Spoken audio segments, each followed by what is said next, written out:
Наурыз бағдарламасына өтінім беру бүгін басталды.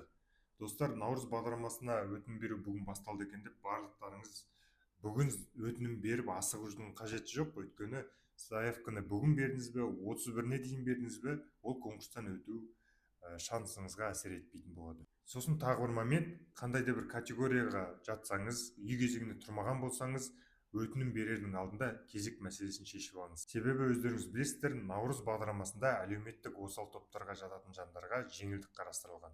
Екінші момент, егер вознаграждениеңіз аз болып тұрса, конкурстан өтпей қалмау деген ой болып тұрса, өтінім берердің алдында туыстардан депозит қарастырып көріңіз. Кей жағдайларда болып жатады, бұрыннан қалып кеткен депозиттер ішінде аздаған сумма болса да вознаграждениесі жақсы болып жатады.